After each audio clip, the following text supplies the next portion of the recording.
Welcome back, gamers, to the first edition of Let's Hack Challenge of the Five Realms.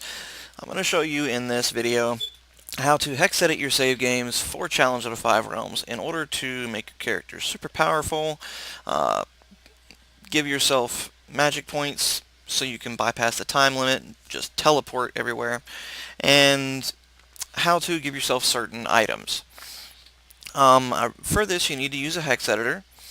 I recommend using the Universal Game Editor. You can get it off of Google. Just do a search for Universal Game Editor. It's freeware from way back in the day. And this is what I would recommend using because hex editors generally show everything in hexadecimal, which without a table to show you what each value of that hexadecimal is, it's very hard to deal with. And for anybody who's never used hexadecimal, you'd be completely lost. But never fear, the Universal Game Editor has all that covered. All of the values that it shows are not in hexadecimal. It is actually in the actual values you would see on the game. Now, the first thing you want to do is go ahead and take a screenshot of the character that you want to adjust. Now, once you adjust that character, you can use your adjustments by what you just did and compare to the other characters that you want to adjust. And over time, you just get used to it. Make sure you always make a backup of your save game folder, which I'm about to show you where that is, before you start doing any editing. Alright, so the first thing we're going to do, Universal Game Editor works with modules. Now, a module it's basically like a mod from back in the day. You know, you got like GTA 5 mods right now, but back in the day they just called them modules. And basically it's something somebody created to adjust their game, or hack their game, so to speak. Here's one that was downloaded for Minzo Berenson. As you can see, it's got my character name in there, and I've already hacked through it a little bit with the class, current HP, max HP, class level, class experience, etc. You can adjust all the values to what you want them to be, and it's all set up for you to just start adjusting. And it's very clear, very precise, very easy to use. For back in the day, it was very revolutionary. Okay, but what we want to do is, since there is not one for Challenge of the Five Realms because it was a obscure game, nobody really cared enough about it to actually make a module for it. So we have to create our own. Now, we're not going to create one that's going to have everything you just saw. That is a lot of work, and frankly, I'm fairly lazy. Alright, so what we want to do is add a game to this list. Hit A to do that. We're going to name it Hex Video. Alright, and it automatically pops up with what module do you want to use. Now, we don't have a module. There's not one, like I just said. These are all where you would do other ones if you care to know about that.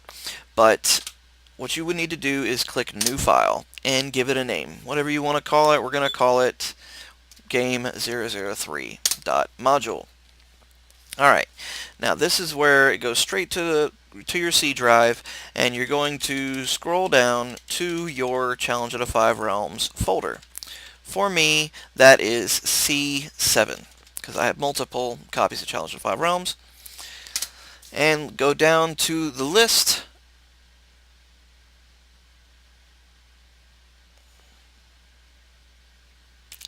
Go down the list and you will come to games.dat. Okay, now this is the file that has all your save games in it. So, before you do anything else, make a copy of this file. Set it to the side, just in case you mess something up, which I will also purposefully mess something up. Maybe. We'll see. I haven't decided on that yet. Maybe I'll do that in a later video. But for this one, we're going to try and keep everything nice and kosher. Okay, so games.dat. That is your save game folder, save game file. Okay, so put that to the side, and then come back in here and choose it for your editing. Alright, so go ahead and go to Hex Video. You notice there's nothing on the left, no variables, no values, because we have not created a module. We're just going to the hex editor part.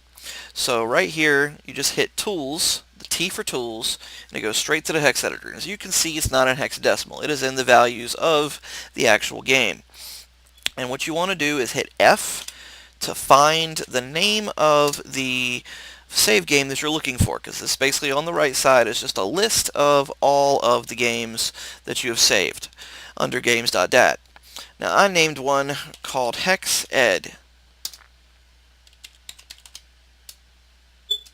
Now I hit the wrong thing. Hold on.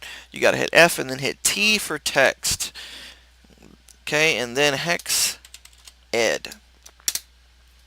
It looks through the list and it finds it. Hex Ed. Now you're going to scroll down Hex Ed until you come to your character name on the right side. So you can see right here, you see Retlaw, which is also my name backwards. Alright, so now you go down here and you can see the values. Pretty much it'll always start right here. Usually 2 bars down from the name is where the values are going to start. And by my screenshot or photo that I took, I can see the values and where they start. Now the first one I see is physical, set to 50. And then after that is combat, set to 29. And for that whole first set of attributes, 1, 2, 3, 4, 5. 1, 2, 3, 4, 5. And then after that, that's just your first attributes. Right after the attributes, it goes straight to hit points. Now, in a hex editor, or in anytime you see 255, you generally do not want to touch it.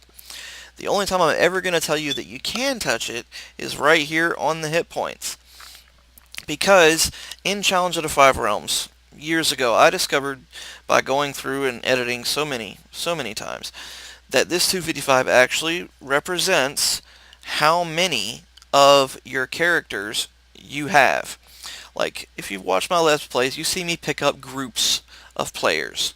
Like, I got Ventrax Knights, there's 5 of those, and you got Ventrax Archers, there's 5 of those.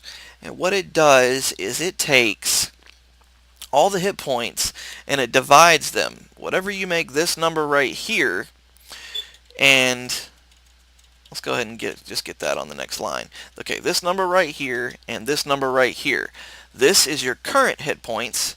This is your max hit points. Retlaw only has 20 right now. That's how I know that is his hit points. I made him get hit and go down just to be sure. Okay, and the 255 shows how many you have. And to show that, I'm going to go ahead and scroll down to some that actually has, like Ventrax Archers here, where it has 5 people. And you will see as I go down to their hit points, it'll show a 5 in place of that 255. And they all have 150 split between all of them, so that pretty much comes down to them having 30 hit points apiece, which is what it shows on their screen. 30 HP apiece. And 5 characters. Now you can make this number, the highest I've ever went is 10, because, you know, like I said, the number, well, I haven't said it yet, the numbers only go up to 255. So if you gave your character, you gave them 254 hit points, you divide that by, say, 10, you know, they're only getting 250.4 hit points apiece. Or they're only getting 25.4 hit points apiece. That's only a few hits and they're dead. So what you want to do, 5 is a good round number, and there's nowhere you can get more than 5 characters in the game unless you adjust it right here to do that. I recommend keeping the hit points kind of low, because if you are like early on in the game, if you go ahead and you say you give them 250 hit points, well, you're going to start having mess ups in the game, because again, nothing can go really over 255. So when your hit points go past 255, you may get hit once and die, because it doesn't know what that value is. And what's going to happen is when you're killing stuff in the game, you go through a kind of behind the scenes level up. Your stats move up on their own as you progress through the game. The more time you spend learning a spell, the more learn spell skill you get. The more time you spend using a sword, the more sword ability you get. And the same works with hit points. The more you get hit, the more you heal, the more you do battles and get through, the more it's like you're getting experience behind the scenes. Okay, so what you want to do, what I recommend, let's say you're starting out, is you only want to go ahead and 100 hit points is plenty. it is plenty of hit points, especially if you're going to hack the game anyway. You can always come in here and refill their hit points. Now once they're dead though, they're dead, they're gone. But anyway, go ahead and make it 100 and then make that 100.